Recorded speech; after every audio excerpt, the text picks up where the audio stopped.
안녕하세요. 결혼한 지 3년 된 30대 초반의 여성입니다. 얼마 전 남편과 이혼했습니다. 시어머니가 저와 신우를 대하는 태도 때문이지요. 시어머니 입장에서 신우와 제가 같을 수가 없다는 건 저도 잘 압니다.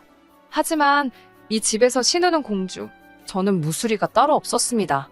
제가 신우 수발 들어주려고 결혼한 거 아니잖아요. 저는 미국에서 고등학교와 대학교를 졸업한 뒤 한국으로 돌아와 마케팅 회사에 입사했습니다. 당시 일에 대한 욕심이 대단했기 때문에 가끔 친구들을 만나거나 운동을 하는 것을 제외하고는 모든 시간을 일에다 쏟아부었어요. 덕분에 회사에서 능력을 인정받아 같이 입사한 동기들에 비해 빠르게 승진할 수 있었습니다. 하지만 그렇게 일한 지 5년이 지났을 무렵 문득 이렇게 사는 게 맞는 건가 싶더라고요. 주변 친구들은 연애 중이거나 결혼을 했거나 심지어 아이도 있었으니까요. 저는 가까운 친구에게 결혼 상대까지는 아니더라도 남자친구가 있었으면 좋겠다고 운을 띄웠습니다. 워낙 제 마음을 잘 알아주는 친구였기에 바로 소개팅을 잡더라고요. 그렇게 만나게 된 사람이 바로 남편이었습니다. 남편은 저를 보는 순간 연애는 물론이고 결혼까지 하겠다는 느낌이 빡 왔다고 하더군요. 저는 그 정도는 아니었는데요. 이후로 남편이 적극적으로 저에게 들이대기 시작했습니다. 저는 2, 3년 정도 사귀면서 서서히 알아가고 싶은 마음이었지만 남편은 하루라도 빨리 저와 결혼하고 싶어 했어요. 안정적인 가정을 꾸리면 일도 더 잘할 수 있을 것 같다면서요. 남편이 워낙 확신에 찬 모습을 보여주었기 때문에 결국 저는 마음의 문을 열었습니다. 그렇게 양가 부모님들의 축복 속에서 부부의 연을 맺게 되었네요. 남편이나 저나 둘 다 회사를 다니는 평범한 직장인이었습니다. 벌이도 비슷비슷했고요. 차이가 있다면 남편은 사무실로 출퇴근을 했고 저는 회사 방침상 계속해서 재택근무를 하고 있었다는 거죠. 비록 제가 집에서 일을 하고 있기는 했지만 계속해서 팀원들하고 소통하면서 마치 사무실에서 일할 때처럼 일을 처리해 나가야 하는 상황이었어요. 그런데 어머님께서는 출근도 안 하는데 뭐가 바쁘냐면서 당신들 심부름하기 싫어서 거짓말하는 거 아니냐고 추궁을 하시더라고요. 100번 양보해서 그렇게 생각하신 건 두 분 다 재택근무를 잘 모르셔서 오해하신 거라고 이해하려고 했습니다. 하지만 이때부터 제 마음이 상하기 시작했던 건 맞는 것 같네요. 그러다 제가 진짜로 이혼을 결심하게 된 건 어머님께서 점점 도가 지나친 것들을 제게 바라셨기 때문이에요. 하나하나 다 열거할 순 없고 가장 제가 힘들었던 것만 말씀드릴게요. 어머님께서는 저에게 신우를 마치 제 피부치처럼 챙기라 하셨습니다. 마치 제 여동생처럼요. 만약 정말 제 여동생이 신우처럼 행동했다면 진작에 제가 머리채 잡았을 거란 생각은 못 하셨던 거겠죠. 남편에게는 2살 어린 저랑 동갑내기인 여동생이 있습니다. 제가 이렇게 말해도 될지 모르겠지만 사는 게 영 마땅치가 않아요. 남편한테 들은 바로는 몇 년 전 신우가 사귀던 남자가 있었대요. 시부모님은 물론이고 남편에게도 소개시켰을 만큼 신우는 그 남자를 결혼 상대로 여겼답니다. 그런 와중에 신우가 임신을 하게 되었고 마음이 급해진 시부모님께서 결혼을 서두르기 시작했지요. 그런데 남자 쪽 반응이 영 신통치가 않더래요. 알고 보니 남자는 이미 애가 둘 있는 유부남이었지요. 이 사실을 알게 된 시댁은 발칵 뒤집히고 한바탕 난리가 났습니다. 누구보다 당사자였던 신우는 큰 충격으로 아이를 떠나보냈고 이후로 한동안 아무것도 못하고 산송장처럼 살았다네요. 그때에 비하면 지금은 정말 많이 나아진 거라고요. 그런 과거가 있어서인지 신우에 대한 시부모님의 애착은 상상을 초월했습니다. 부모가 상처받은 딸을 걱정하고 아껴주는 거야 당연하다고 생각해요. 하지만 문제는 당신들이 신우에게 하듯이 저도 신우에게 하길 바라셨다는 거죠. 솔직히 신우의 과거가 어떻건 간에 같은 여자로서 유감이고 안쓰러웠던 건 사실입니다. 하지만 그렇다고 해서 제가 신우를 떠받들고 막말로 모셔야 할 이유는 아니잖아요. 결혼식을 올리고 얼마 지나지 않았을 때 있었던 일입니다. 신혼여행을 유럽으로 갔었는데 거기서 명품백을 하나 샀어요. 남편이 사준 게 아니고 제가 제 돈으로 샀습니다. 쑥스러운 말이지만 그때 산 명품백이 제 인생 첫 명품백이었어요. 친정부모님도 근검절약이 몸에 배신 분들이고 저도 굳이 필요성을 느끼지 못했었거든요. 얼마 뒤, 온 가족이 모여 저녁을 먹기로 한 날이었습니다. 낮에 친구 결혼식이 있었기에 평소보다 좀 더 신경 쓴 차림새에 가방도 신혼여행 때 산 명품백을 메고 있었어요. 그 핸드백이 문제가 될 줄은 정말 상상도 못했네요. 식당에 도착했을 때부터 신우의 시선은 오로지 제 핸드백에 고정되어 있었습니다. 처음에는 가방이 너무 예쁘다며 칭찬을 하더니 눈으로 이리저리 살피더라고요. 얼마나 뚫어지게 쳐다보던지 제가 다 민망할 지경이었어요. 저는 무한한 마음에 신혼여행 때 큰맘 먹고 산 거라고 한마디 덧붙였습니다. 그러자 신우가 한번 매보면 안 되냐고 묻더군요. 신우도 사고 싶어 그런가 싶어서 한번 매보라고 별 생각 없이 가방을 건네주었어요. 그랬더니 신우가 마치 어린아이처럼 가방을 품에 안고는 이거 자기 주면 안 되냐입니다. 어이가 없었지만 웃으면서 안 된다고 이리 돌려달라고 했어요. 솔직히 자리에는 어머님 아버님도 보고 계시고 남편도 있었으니 누가 나서도 나서서 중재를 해줄 거란 생각도 있었고요. 그런데 신우는 쉽게 포기할 눈치가 아니었고 다른 가족들도 분위기가 그냥 주라는 식인 거예요. 결국 제가 정색을 하며 당장 돌려달라고 했습니다. 그러자 이번엔 신우가 자기 방에서 진짜 무슨 인터넷에서 1, 2만 원이면 살 법한 가방을 하나 들고 나오더니 바꿔서 드는 건 어떠냐입니다. 아가씨라면 바꿔 매겠냐고 물으니 자기 눈에는 비슷한 것 같대요. 그럼 그거 들라고 비슷한데 왜 자꾸 내 걸 달라는 거냐고 저도 모르게 짜증을 내고 말았습니다. 그러자 어머님께서 저에게 잠깐 당신 좀 보자고 하셨어요. 어머님을 따라 안방으로 들어가니 어머님께서 대뜸 저에게 신혼여행지에서 산 거면 당신 아들이 사준 거 아니냐입니다. 당신 아들이 사준 거면 그냥 신우 주랍니다. 아무렴 여동생이 먼저지 아내가 먼저였겠냐며 지금 제 눈치를 보느라 말을 못하고 있는 것 같답니다. 제가 제 돈 주고 산 가방이라고 하니 어머님께서는 몹시 못마땅한 표정으로 다시 할 말을 찾고 계셨어요. 잠시 뒤 어머님께서 뜬금없이 저더러 작년 신우 생일 때 뭐 해줬냐고 물어보셨어요. 작년 신우 생일이라니 저 그 당시 남편이랑 결혼은커녕 시부모님께 인사도 드리기 전이었습니다. 그러니 신우 생일을 어떻게 왜 챙기나요? 그리고 당연히 어머님 아버님이건 신우건 제 생일을 챙겨준 사람도 없었습니다. 제가 황당해서 작년 상황을 말씀드리니 시어머니께서는 그러면 올해 돌아오는 생일 선물로 준다 생각하고 제 가방을 놓고 가랍니다. 이쯤 되니까 저도 욱하더라고요. 저희가 무슨 10대 여학생도 아닌데 어머님까지 나서서 이게 무슨 상황인가 싶고 결국 어머님께 제가 이 정도 문제는 저랑 신우가 알아서 해결해야지 어머님이 나서실 건 아닌 것 같다고 한마디 했네요. 어머님께서는 저더러 시애미 말에 싸가지 없게 토를 단다며 화를 내셨지만 결국 더 강요는 못하시더군요. 거실로 나가 제 가방을 챙겼습니다. 어머님 아버님께는 속이 안 좋아서 먼저 집에 가겠다고 말씀드렸고 두 분도 그게 진짜 이유가 아니라는 건 아셨지만 뭐라고 하진 않으시더라고요. 그렇게 저는 남편과 먼저 집으로 돌아왔습니다. 남편은 저에게 그 가방 그냥 한번 빌려줬어도 되지 않았을까라며 조심스레 저에게 말을 붙이더라고요. 가방이 다른 것도 아닌데 첫 명품백이랍시고 너무 모시고 사는 거 아니냐면서요. 사람 나고 가방 났지 가방 나고 사람 났냐며 저더러 너무 신주단지 모시듯 한답니다. 제가 어이가 없어서 지금 당신 동생 안 빌려줬다고 말을 그따위로 하나 본데 앞으로도 내가 설령 이 가방을 시궁창에 처박게 될지언정 네 동생은 안 빌려줄 거라고 그랬습니다. 다들 정신 좀 차리라고요. 진짜 생각할수록 불쾌하고 열받더라고요. 처음부터 왜 신우는 말도 안 되는 부탁을 해서 이런 곤란하고 유치한 상황을 만든 건지 앞으로 신우랑 얽히지 말아야겠다는 아주 확고한 생각을 갖게 된 날이었어요. 핸드백 사건 이후로 시어머니와 신우는 완벽한 한 팀이 되었고 저는 저밖에 모르는 이기적인 사람으로 낙인이 찍혔습니다. 그럼에도 불구하고 남편은 제가 윗사람이니까 한 번만 이해하고 넘어가 달라 했어요.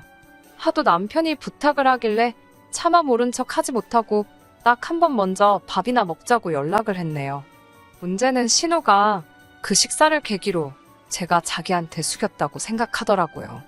어떻게 생각하든 그건 지 자유지 싶어서 별 신경은 안 썼지만요. 하지만 그 이후로 신우의 땡깡과 어머님의 억지는 다시 활개를 치기 시작했습니다. 정말이지 여러 번 환장할 뻔했지요. 그렇다고 그 모든 일을 털어놓자면 밤을 새도 부족하기에 제가 결정적으로 남편과 이혼까지 하게 된 사건만 말씀드리겠습니다. 제가 고등학교와 대학교를 미국에서 나왔다 보니 당연히 외국 친구들도 많이 있습니다. 중에는 당연히 여자도 있고 남자도 있지요. 그러다 얼마 전 몇몇 친구들이 한국 여행을 하게 되었다며 연락을 해왔어요. 모처럼 그리웠던 친구들을 만나니 대학 시절로 돌아간 것 같기도 했고 너무 행복했습니다. 저는 친구들에게 남편을 소개시켰고 이후로 우리는 다 같이 맛있는 음식도 먹으러 가고 같이 사진도 찍고 즐거운 시간을 보냈어요. 그런데 이 사진을 신우가 본 모양이더군요. 사실 예전부터 신우가 제가 인터넷에 올리는 사진들을 몰래 보고 있다는 건 알고 있었습니다.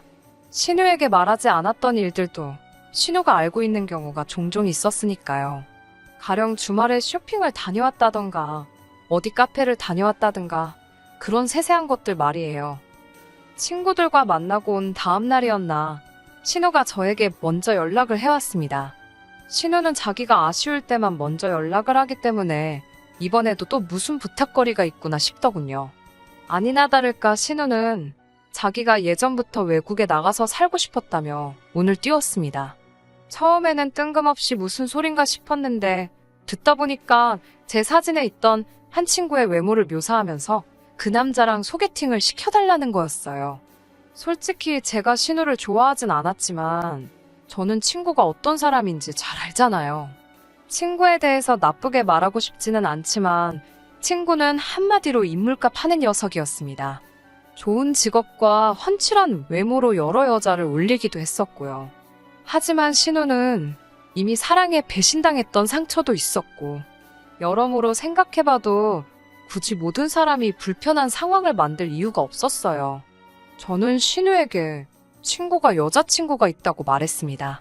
제 나름대로 신우를 지켜주기 위한 선의의 거짓말이었지요. 하지만 이튿날 퇴근한 남편이 대뜸 저에게 당신은 왜 당신 친구한테 여자친구가 없는데 자기 여동생한테는 있다고 거짓말을 했냐며 저에게 따지고 들었습니다. 제가 어떻게 알았냐니까 신우가 하도 서운해하길래 자기가 직접 제 친구에게 물어봤답니다. 일전에 만났을 때 서로 명함을 주고받더니 기어이 친구에게 연락을 해서 물어본 모양이더군요. 제가 남편에게 내가 일부러 그랬겠냐고 다 이유가 있으니까 그런 거라고 했습니다. 그러자 남편은 혹시 저더러 신우가 부끄럽냐며 성질을 내더라고요. 지금 자기 여동생이 직업도 없고 그러니까 쪽팔려서 다리 안 놔주는 거냐고요. 자기 여동생이 저보다 잘 먹고 잘 살게 될까봐 질투하냐면서 버러럭 하는데 어이가 없더군요. 제가 마음대로 하라고 소개를 시키던지 말던지 당신 알아서 하라고 나는 모른다고 했습니다. 하지만 얼마 뒤 친구가 미국으로 돌아가고 한 달쯤 지났을 때였나 봅니다. 저도 남편이 홧김에 한 이야기를 들은 거라 정확히 어떻게 된 상황인지는 모릅니다. 제 친구는 남편과는 전혀 다르게 설명하기도 했고요. 자세한 내막은 모르지만 어찌됐건 남편이 자리를 만들었던 모양입니다. 당시 제 친구는 미국으로 돌아가기까지 일주일 정도만 남겨놓고 있던 시점이었고요. 제 친구와 신우는 그 일주일을 거의 붙어 살다시피 했다더군요. 둘이서 뭘 하고 시간을 보냈는지는 상상하기도 싫고 알고 싶지도 않아요. 문제는 제 친구가 미국에 돌아가고 얼마 지나지 않아서부터 신우의 연락을 받지 않더랍니다. 남편이 저에게 친구랑 연락되냐고 묻기 전까진 저는 아예 무슨 일이 있었는지도 모르고 있었습니다. 남편은 도대체 왜 자기 여동생 연락을 무시하는 건지 이유만이라도 물어봐달라고 부탁하더군요. 솔직히 남의 연애사에 끼어서 이러쿵저러쿵 말을 전하는 건 정말 좋아하지 않았지만 신우 일이니까 나설 수밖에 없었네요. 친구에게 신우가 싫어졌냐고 물으니 너무 부담스럽답니다. 하룻밤을 같이 보낸 이후로 계속 언제 결혼할 거냐, 자긴 언제 미국에 가냐며 자기를 보채더래요. 반면 신우는 제 친구가 자기를 갖고 놀았다면서 자기는 모든 걸 다 줬다면서 이게 다 저 때문이랍니다. 유유상종이라면서 제가 자기 인생을 다 망쳐놨다나요. 저도 듣다 어이가 없고 화가 나서 일주일 만에 남자한테 모든 걸 다 준 여자가 이상한 거 아니냐고 뭘 믿고 다 줬냐고 쏘아붙였습니다. 애도 아니고 나이가 30이면 적어도 똥인지 된장인지 분간은 할 줄 알아야 할 거 아니냐고요. 그러자 이번에도 어머님께서 애가 세상 물정을 잘 몰라서 그런 건데 그렇게까지 말을 했어야 하냐면서 그 새치어로 사람을 죽일 수도 있고 살릴 수도 있는 거라며 말 조심하랍니다. 자기 딸이 하는 말은 철없이 뜻없이 하는 말이고 제가 하는 말은 비수라도 된다는 식이셨지요. 어머님의 이중잣대에 지칠 대로 지쳐가고 있었습니다. 신우는 이후로 또 알아 누웠습니다. 남편 말에 의하면 몇 년 전 그때만큼은 아닌 것 같으니 너무 미안해할 것 없답니다. 미안해할 거면 당신이나 미안해하라고 난 미안한 거 하나도 없다니까 저더러 정말 무신경하고 냉정하다던데 그 말도 이해가 안 되더군요. 그러나 중에 어머님께서 연락을 해오셨습니다.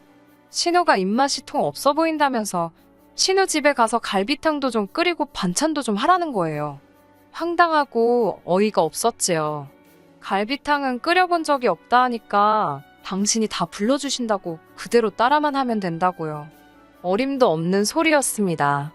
그래도 아프다는 신우를 참아 모른 척 할 수는 없어서 신우 집에서 멀지 않은 곳에 유명한 갈비탕 집이 있길래 그곳에서 갈비탕을 샀어요. 반찬 가게에 들려 이것저것 먹음직스러워 보이는 것도 몇 개 준비했고요. 남편이 같이 가자길래 마음대로 하라고 했습니다.